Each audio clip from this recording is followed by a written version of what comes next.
अस्सलाम वालेकुम dear students, कैसे हैं आप सब। उम्मीद करता हूँ खैरियत से होंगे। मैं हूँ अतीक रहमान, आपका बायोलॉजी टीचर। हमने चैप्टर एंजाइम स्टार्ट किया हुआ है। इसके बारे में हमने बहुत सारी इंफॉर्मेशन डिस्कस कर ली है। तो आज हमने पढ़ना है मैकेनिज्म ऑफ एंजाइम एक्शन कि जो एंजाइम्स हैं ये किस तरह से एक्शन परफॉर्म करते हैं, ये किस तरह से केमिकल रिएक्शंस को स्पीड अप और कंट्रोल करते हैं। तो एंजाइम्स इसमें अकेले कुछ नहीं कर सकते। इनको रिएक्शंस को कंट्रोल करने के लिए छोटे छोटे से सब्सटेंसेस मॉलिक्यूल्स की जरूरत होती है, जिन्हें हम सबस्ट्रेट कहते हैं। तो सबस्ट्रेट मेटाबॉलिट ऐसे छोटे छोटे मॉलिक्यूल्स होते हैं जो एंजाइम के साथ मिलकर किसी रिएक्शन को स्पीड अप करते हैं। ठीक है, तो जब एंजाइम्स और सबस्ट्रेट मिलते हैं तो एक कॉम्प्लेक्स बन जाता है, उसे हम एंजाइम सबस्ट्रेट कॉम्प्लेक्स कहते हैं। तो जब एक कॉम्प्लेक्स बन जाता है तो उसमें जो एंजाइम्स होते हैं वो रिएक्शन को कैटालाइज कर देंगे और जो सबस्ट्रेट होगा ये टूट कर प्रोडक्ट्स में चेंज हो जाएगा। तो इस तरह करके जो एंजाइम्स होते हैं ये अपना एक्शन परफॉर्म करते हैं। ठीक है मेरे बेटे, तो देखते हैं जी बुक में क्या लिखा हुआ है।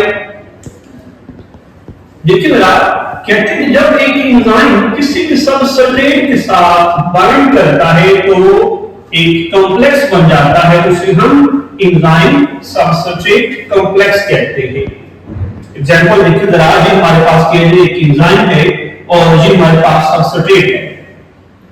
अब देखा जाए तो ये जो एंजाइम है ना, इसके ऊपर एक छोटी सी साइट होती है, जगह होती है, एक छोटा सा पोर्शन होता है। उस पोर्शन को हम एक्टिव साइट कहते हैं। ठीक है मेरे बेटे, अब जिस चीज में उस एक्टिव साइट के ऊपर बाइंड होना होता है उसे हम सबस्ट्रेट कहते हैं। जाहिर सी बात है, कॉम्प्लेक्स बनने के लिए एक्टिव साइट और सबस्ट्रेट का होना बहुत जरूरी है। ठीक है मेरे बेटे, देखिए जरा, जब ये एंजाइम और ये सबस्ट्रेट आपस में बाइंड होते हैं तो एक कॉम्प्लेक्स बन जाता है, उसे हम एंजाइम सबस्ट्रेट कॉम्प्लेक्स कहते हैं। जब ये कॉम्प्लेक्स बन जाएगा तो ये जो एंजाइम है ये रिएक्शन को कैटालाइज कर देता है और after the completion of chemical reaction ये जो हमारे पास सबस्ट्रेट होगा ये टूट कर प्रोडक्ट्स के अंदर चेंज हो जाता है। ठीक है मेरे बेटे, तो इस तरह के जो रिएक्शन होते हैं उनको एंजाइम्स कंट्रोल करते हैं, कैटालाइज करते हैं।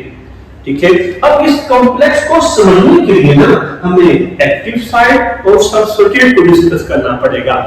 ठीक है मेरे बेटे, तो देखिए एक्टिव साइट क्या होती है। एक्टिव साइट हम कहते हैं कि एंजाइम की जो सरफेस होती है उसके ऊपर एक या एक से ज्यादा छोटे छोटे से पॉकेट्स या कनेक्ट होते हैं। ठीक है मेरे बेटे, उन कनेक्ट्स को या उन पॉकेट्स को हम कैटालिटिक रीजन का नाम देते हैं। मतलब ऐसा इलाका, ऐसा रीजन जहां पर सबस्ट्रेट ने आकर बाइंड होना है और रिएक्शंस को कंट्रोल या इंक्रीज करना है। दूसरा पॉइंट है सबस्ट्रेट के हवाले से हम कहते हैं कि ऐसा मॉलिक्यूल जिसने एंजाइम के ऊपर एक्ट करना है उसे हम सबस्ट्रेट कहते हैं। तो मैकेनिज्म ऑफ एंजाइम एक्शन को एक्सप्लेन करने के लिए दो साइंटिस्ट ने अपने अपने अलग मॉडल पेश किए थे। एक को हम लॉ ऑफ एनकी कहते हैं, दूसरे को हम इंड्यूस्ड फिट मॉडल कहते हैं। लॉ ऑफ एनकी मॉडल एक के हमारे पास साइंटिस्ट थे ईमेल फिशर के नाम से, उन्होंने इस मॉडल को इंट्रोड्यूस किया था। दूसरा हमारे पास है इंड्यूस्ड फिट मॉडल जो कि डेनियल कॉशलैंड ने इंट्रोड्यूस किया था। तो देखते हैं कि लॉ ऑफ एनकी मॉडल के अंदर ईमेल फिशर क्या कहते हैं। वो कहते हैं कि इस तरह एक लॉक को खोलने के लिए एक स्पेसिफिक की जरूरत होती है, वैसे ही एक एंजाइम जो है उसको काम करने के लिए एक स्पेसिफिक सबस्ट्रेट की जरूरत होती है। ठीक है मेरे बेटे, बात आपने बहुत से समझनी है। देखिए ये हमारे पास क्या, फर्ज करें एक एंजाइम है और ये उसकी की है, ये हमारे पास सबस्ट्रेट है। ठीक है, अब जहां से हम की को इंट्रोड्यूस करते हैं इसे हम नाम देते हैं एक्टिव साइट का। जब ये सबस्ट्रेट और ये एक्टिव साइट बाइंड होंगे तो क्या बन जाता है, एक कॉम्प्लेक्स बन जाता है।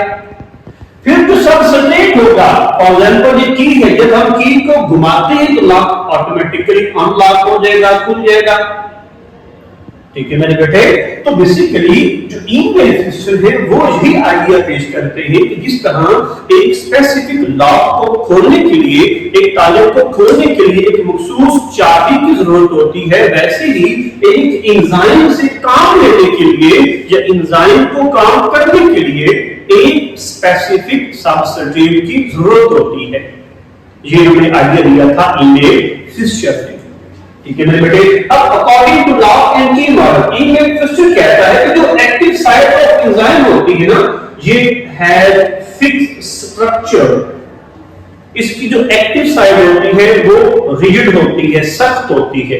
अगर उसी शेप का सबस्ट्रेट आएगा तो बाइंडिंग होगी, कॉम्प्लेक्स बनेगा। अगर शेप डिफरेंट होगी तो कॉम्प्लेक्स नहीं बनेगा, रिएक्शन कैटालाइज नहीं होगा।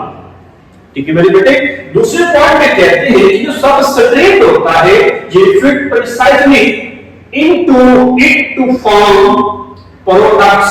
अब जैसे कॉम्प्लेक्स बन जाते हैं दोनों के दरमियान, तो जो एंजाइम है ये तो खुद सेफ ही रहता है, पहले हम पढ़ चुके हैं, और जो सबस्ट्रेट होगा ये प्रोडक्ट्स के अंदर चेंज हो जाएगा। ये था ईमेल फिशर का लॉक एंड की मॉडल।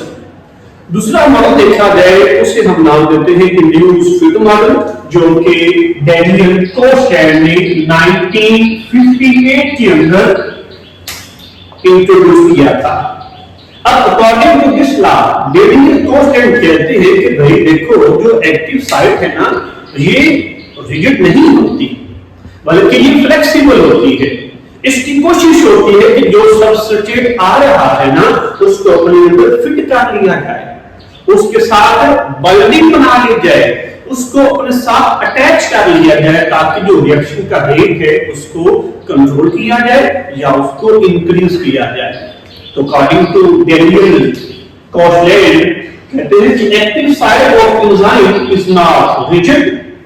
ठीक है मेरे बेटे, ये सख्त नहीं है बल्कि फ्लेक्सिबल होता है, और उसकी कोशिश होती है कि जो भी सबस्ट्रेट आ रहा है उसके साथ बाइंडिंग बनाकर रिएक्शंस को कैटालाइज किया जाए। तो ये मैंने देखा mechanism of enzyme reaction board की पॉइंट ऑफ व्यू से बहुत ही इंपॉर्टेंट लॉन्ग क्वेश्चन है। ये शॉर्ट भी आता है कि what do you know about lock and की मॉडल, या लॉन्ग ऐसे आता है describe the mechanism of enzyme action. तो उसमें आपने इसको थोड़ा सा इंट्रोडक्शन करवाना है, फिर आपने सबस्ट्रेट और एंजाइम के बारे में बताना है, उसमें एक्टिव साइट उसके बारे में बताएंगे, फिर देन आप दोनों मॉडल को एक्सप्लेन करेंगे। उस साथ में मेरे बेटे आपने डायग्राम भी जरूर बनानी है। थैंक यू मेरे बेटे, अल्लाह हाफिज।